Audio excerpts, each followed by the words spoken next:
In this video, we're going to continue on with our factoring. And today you're going to notice that we're going to build a little bit on the last concept, which was the reverse FOIL method. But let's just do a quick little warm up here in your notes. I'm going to go through and do the evens. And then your first assignment on this is to fill in the rest that I don't do and submit that to me. So first off, starting up here with my n squared minus 3n minus 28. Well, my n squared, I know that's going to be an n times n. So I'm immediately going to start with my two empty sets of parentheses. And I know that n squared comes from n times n. Now I'm going to jump over to this 28. And I need to figure out, are there two numbers that when I multiply them, I get 28? And when I add or subtract them, I get a 3. So thinking through, I know 7 times 4 is 28, and then I know 7 minus 4 will give me 3. So those are the numbers I'm going to go with, a 7 and a 4. I'm multiplying to get negative, so I know I need one positive and one negative somewhere. And if I look to this sign here, that tells me the sign that goes with the larger number. So 7 is larger than 4, so I'm going to put a minus with the 7 and a positive with the 4. And then if I use the FOIL method to multiply these two together, you'll see that I will come back to what was given to me. So I know that I'm correct. Okay, number 4, I see, first off, I notice 4, 24, and 20. Those are all divisible by 4. So if there's a GCF, you should always take that out first. So I'm going to do that. I'm going to write my 4 outside. Then what's left over inside, the first term is a p squared. 24 divided by 4 is 6, so I have a minus 6p. And 20 divided by 4 is 5, so I have a positive 5. Now I'm not finished yet because I need to make sure, can I break down that parenthesis set one more time? And in this case I can, in the same fashion that I did number 2. So I'm going to bring the 4 down and leave it in front. But now I'm going to write my two empty sets of parentheses. P squared, well, there's only one way to get that, p times p. 5 is prime, so those are great numbers to have. The only option is a 1 and a 5. 1 times 5 is 5. This is positive, so I know it's the same sign being multiplied together. I look to the other sign to see what sign it is, and in this case, they are both minus signs. And I'm all done. Okay, so up until this point, if there wasn't a GCF in front and there was a number there, chances are it was prime. Today, we're going to talk about what you do if it's not prime. So this is what I like to call the slip and slide method. So in your notes here, you're going to slip the A number. And if you look over to the side here, whatever number's in front of your x squared, we're calling A. You're going to slip that all the way to the end, and you're going to multiply it by C, which is that last number in the polynomial right there. Okay, then we're going to factor the new trinomial. We'll divide, and then we'll reduce, and you'll see what I mean. You'll get the idea. So looking at example 2 here, first I always check for a GCF, 5, 17, and 6. There is no GCF between those three numbers. So we're going to go straight to the slip and slide method. So I'm going to take this 5 and slip it over to the 6, and we're going to multiply it by the 6. So when we do that, that changes the problem to be an m squared minus 17m plus 30. Now we're going to factor that just like we did above. So when I look at the 30, I know I've got some options here. I've got 1 and 30, I've got 2 and 15, I have 3 and 10, I have 5 and 6. And I want to look to see, can I get a 17 out of combining any of those pairs? And 15 and 7 will give me what I need. So that's what I'm going to do here. So I'm going to start with my m times m, and I'm going to write my 15 times 2. Positive 30, same sign. Negative 17, they're both negative. So now this isn't your answer. to the given problem. This is the factored form of the one that we changed. So we've got to keep going with that and now work backwards.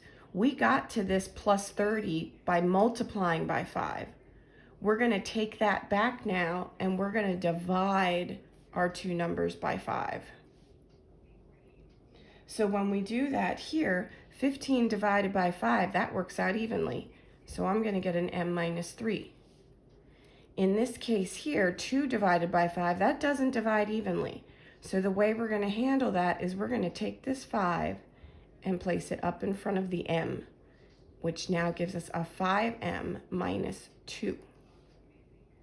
And if you were to FOIL this out, you would see you get exactly what was given, 5m squared minus 17m plus 6. So we're all done. That's the slip and slide method. Okay, let's try it with number 4. Number 4, slip and slide. I see that there's a 12 out in front. I'm going to take that over to the 5 and multiply it. When I do that, I now have a c squared plus 11c, and 5 times 12 gives me 60. So minus 60. Now I'm going to go into my reverse FOIL format, start with c times c, go over to the 60. I've got lots of options here. I've got 1 times 60, 2 times 30, 3 times 20, 4 times 15. And as soon as I get to that, 4 and 15 can get me an 11 if I subtract them. And I see 60 is negative, so I know I'm going to have opposite signs. So I will end up subtracting. So those are the numbers we're going to go with. We're going to go with a 15 times 4. Opposite signs to multiply. Larger number gets the positive. So 15 gets positive, 4 gets negative. Now we've got to go back to accommodate for what we did here. So in this case here, I times 12. So now I've got to go back and I've got to divide the 12 away to get to our final answer. So 15 divided by 12, well, I can reduce that. 3 goes into both of them. So I am going to do that and make it a 4 over 3. Or sorry, 5 over 3. 5 over 4. Oh my goodness. 3 goes into both of those to get 5 over 4. There we go. And same thing, 4 twelfths will reduce to a 1/3. And now we can use these reduced numbers. Again, it doesn't divide evenly, so this 4 is going to come up in front of the c, and I'm going to make this a 4c plus 5. 1 divided by 3 doesn't divide evenly, so this 3 is going to come up in front and give us a 3c minus 1. And if you multiply this out using the FOIL method, you will indeed get 12c squared plus 11c minus 5. So we're all done. Okay, so now let's go to the second page and we'll do a few more to try. Starting with number 2 on the top. I'm going to slide this 8 over to the 3 and multiply, which is going to give us a y squared minus 10y plus 24. Now I'm going to reverse FOIL that. So the first part's always the easiest, y times y. My positive 24 here, I know same signs. Both will be negative because of that minus sign, so I'm going to put those in. And 2 numbers that will multiply to get me 24, combine to give me 10, that's 4 and 6. So now we have to keep going, get rid of the times 8 by dividing 8 away. These do reduce, so I can think of this as a y minus 1/2 and a y minus 3/4. And now the last thing, neither divide evenly, so we're going to take that denominator up in front. So this is now going to give me a 2y minus 1. And here we're going to get a 4y minus 3. And if I were to FOIL those out, it checks. Number 4, take your 10 over to the 2 and multiply. So now we have a p squared minus p minus 20. Start with your first term, p squared, p times p. Here we have opposite signs because we're going to get a negative 20 when we multiply. And in this case, when I combine, I want to get, remember, there's really a negative 1 here. So out of my numbers that will give me a negative 1, that would be a positive 4 and a negative 5 when I combine. Let's take care of dividing the 10 away. So now we have a p plus this will reduce to 2/5, and this will reduce to 1/2. And now we can take those denominators up in front to get a 5p plus 2 times a 2p minus 1. Number 6. Take that 6 over to the 12. That's going to give us x squared plus x minus 72. Starting with my reverse FOIL, x times x. Multiplying to get a negative means a positive and a negative. And here we want to be left with a positive 1 when we combine. So two numbers that will help me out with that are a positive 9 and a negative 8. Now we need to get rid of this times 6. So we're going to divide the 6 away. And here we can reduce, excuse me, to a 3 over 2. And here we can reduce to a 4 over 3. Last step, bring those denominators up. 2x plus 3 times 3x minus 4. And you're all set. Okay, so now just because these examples didn't have a GCF doesn't mean that you shouldn't check for a GCF all the time. So these last two, that's what I want you to start with, and then see if you can factor the rest. So here in number 8, I see 12, 2, and 2. Those are all even, so I can take a GCF out of 2. And what's left then is a 6x squared plus x minus 1. Now if I look at this, here we have reverse FOIL. So we're going to take our 6, slide it over, multiply by the 1. So I'm just going to leave that 2 out in front. I'm going to leave that hang out to the side. And now what I have here is an x squared plus x minus 6 when I multiplied the negative 1 and 6 together. Now I'm going to go ahead into my reverse FOIL. Multiplying to get negative means a positive and a negative. I need a positive 1 when I combine, so that's going to give me positive 3, negative 2. Leave that GCF of a 2 out in front.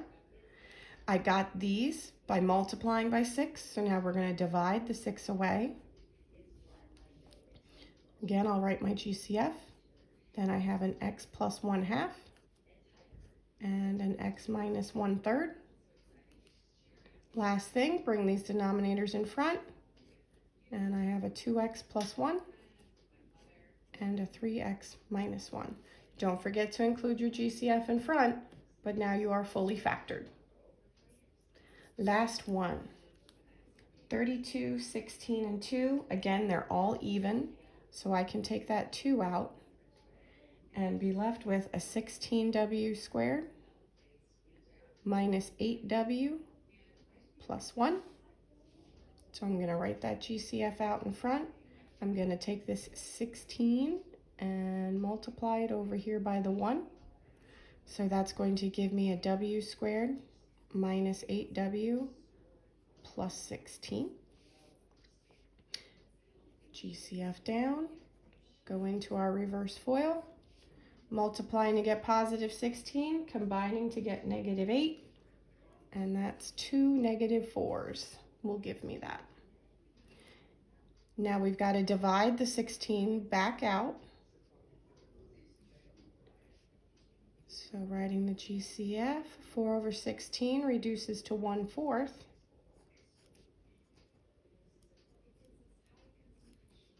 And last step, bring your denominators up, and we're going to get a 4w minus 1 and another 4w minus 1. And if you were to multiply all of that out, you would again get what was given in the problem. Now you could also write this a little bit shortened way as well if you were to combine these two quantities into a square. So you could also write 2 times the quantity of 4w minus 1 quantity squared. Either one is correct. Okay, so give the rest a shot, have fun, and we'll see you in the next video.